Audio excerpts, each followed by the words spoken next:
Hello, welcome to our classes. Good morning. हम लोग class 10 board exam 2024 की तैयारी कर रहे हैं। इसमें जो इंपॉर्टेंट सवाल है उसे हम पढ़ रहे हैं, जिससे कि हम एग्जाम में अच्छे नंबर ला सकें। आज हमने सवाल लिया है जीवन परिचय। जीवन परिचय लिखने के लिए आता है हमारे एग्जाम में। इसमें हमने लिया है गोस्वामी तुलसीदास। ये इंपॉर्टेंट है, हर साल आपके एग्जाम में आए हैं।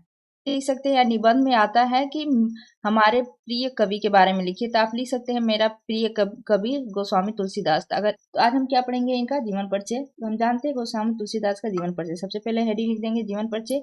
या आपके एग्जाम में आप ऐसे देखेंगे बुक में कि पहले शार्ट में इधर साइड में आप लिख देते हैं, यहाँ पे साइड जन्म यहाँ पे लिख देता है, फिर पिता का नाम, फिर माता का नाम, पत्नी का नाम, फिर रचना, ऐसे भी करके आप यहाँ पे लिख सकते हैं। इससे ये हो जाएगा ना कि जो एग्जामिनर है आपका तुरंत उसे देख सकता है, नहीं तो आप ऐसे भी लिख सकते हैं। दोनों तरीके से आप लिख सकते हैं। सबसे ऊपर हम लिख देंगे गोस्वामी तुलसीदास, फिर नीचे लिखेंगे जीवन परिचय। हम जीवन परिचय में लिखते हैं कि राम भक्ति शाखा के कवियों में गोस्वामी तुलसीदास का नाम सर्वश्रेष्ठ गिना जाता है। रामचरितमानस के राजहंस महाकवि तुलसीदास ने साहित्य और समाज दोनों को ही अपनी उज्जवल प्रतिभा से आलोकित किया है।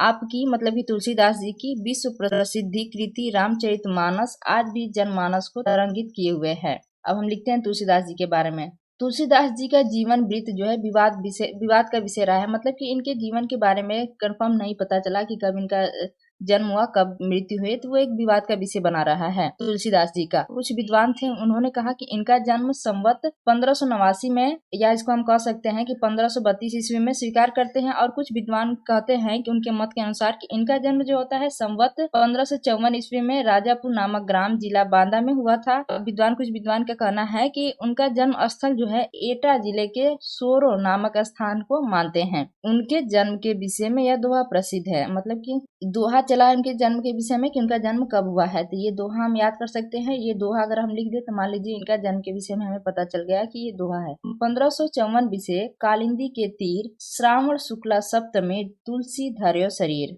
अब जान लेते हैं कि तुलसीदास जी का जन्म मूल नक्षत्र में हुआ था। उनके पिता का नाम जो था वो आत्माराम दुबे था। क्या था? आत्माराम दुबे था। आप इसे हाईलाइट कर सकते हैं जो आपको मेन पॉइंट लगे, दुबे। और माता का नाम जो है हुलसी था, उसे आप हाईलाइट कर सकते हैं, हुलसी था। तो कहते हैं कि जन्म के समय इनके मतलब कि तुलसीदास जी के मुख में दांत थे। क्या थे? दांत। इसलिए अनिष्ट का कारण समझकर तुलसीदास जी के माता पिता ने इनका परित्याग कर दिया। कवितावली में उन्होंने स्वयं लिखा है, तुलसीदास जी ने अपनी कवितावली में उन्होंने स्वयं लिखा है, मातु पिता जग जाई तजियो विधु न लिखियो कछु भाल भलाई। इनके माता पिता ने इनका परित्याग कर दिया। तो नॉर्मल सी बात है, इनका बचपन बहुत ही कष्टों से बीता होगा, इसलिए इनका बचपन जो है अनेक कष्टों के बीच व्यतीत हुआ। इनका पालन पोषण जो है ये प्रसिद्ध संत नरहरिदास ने किया और उन्होंने इन्हें ज्ञान और भक्ति की शिक्षा प्रदान की। इनका विवाह जो हुआ पंडित दीन बंधु पाठक की पुत्री रत्नावली से हुआ था। किनके साथ हुआ था? इनकी पत्नी रत्नावली के साथ हुआ था। इन्हें अपनी पत्नी से अत्यधिक प्रेम था और उनके सौंदर्य रूप के प्रति अत्यधिक आसक्त थे। एक बार इनकी पत्नी क्या हुई, बिना बताए अपने मायके चली गई। तब ये भी अर्धरात्रि में आधी तूफान का सामना करते हुए उनके पीछे पीछे ससुराल जा पहुंचे। इस पर उनकी पत्नी ने उनको भर्त्सना करते हुए मतलब उनको फटकार लगाते हुए कहा कि लाज न आई आपको दौरे आयु साथ।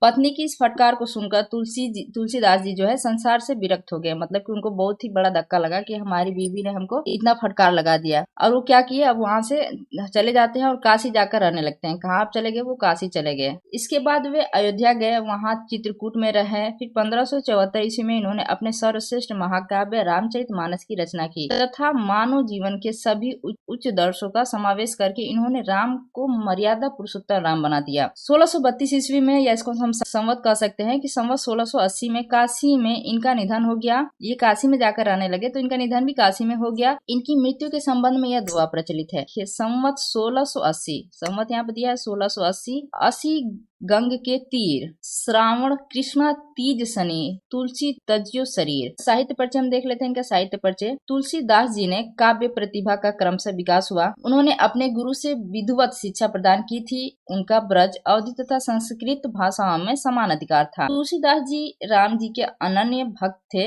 और वे ही उनके काव्य के प्रमुख नायक रहे। उन्होंने श्री कृष्ण से संबंधित पद भी रचे हैं जो कृष्ण गीतावली में संग्रहित है। अन्य देवी देवताओं पर भी उनका श्रद्धा था। तथा विनय पत्रिका में उन्होंने अनेक देवी देवताओं की स्मृति की है। अब जान लेते हैं कि कृतियां और रचनाएं। कृतियां या रचनाएं इंपॉर्टेंट होते हैं, इसे लिखना जरूरी है। तो महाकवि तुलसीदास जी ने 12 ग्रंथों की रचना की। इनके द्वारा रचित महाकाव्य रामचरितमानस संपूर्ण विश्व में अद्भुत ग्रंथों में से एक है। इनकी प्रमुख रचनाएं निम्नलिखित है। पहला हम ध्यान लेते हैं, इनका कोई भी आप लिख सकते हैं, नंबरिंग आगे पीछे। रामलला नहछु, वैराग्य संदीपनी, रामाज्ञा प्रश्न, जानकी मंगल, रामचरितमानस, पार्वती मंगल, गीतावली, विनय पत्रिका, वरवय रामायण, दोहावली, कवितावली, गीतावली। देखिए गीतावली इसमें 2 बार आया है। 2 बार गीतावली में, एक गीतावली में क्या है कि इसमें श्री रामचरित का वर्णन किया गया है और एक गीतावली में ब्रज भाषा में श्री कृष्ण के मनोहर रूप का वर्णन किया गया है। इससे हम कह सकते हैं कि एक गीतावली में श्री राम जी के चित्र का वर्णन है, एक गीतावली में कृष्ण जी के चित्र का वर्णन है। इसे हम समझ सकते हैं। इसमें हम लिख सकते हैं भाषा शैली में, तो भाषा शैली में हम कह सकते हैं कि जैसे कि रामचरितमानस अवधी भाषा में लिखा गया है, गीतावली ब्रज भाषा में, क्योंकि इन्हें ब्रज, अवधी और संस्कृत भाषा की पकड़ थी। आप लिख सकते हैं हिंदी साहित्य में स्थान भी आप लिख सकते हैं कि गोस्वामी तुलसीदास से हिंदी के सर्वश्रेष्ठ कवि थे। कुछ अपने से भी आप बना के लिख सकते हैं। Thank you for watching. Please like and subscribe my channel.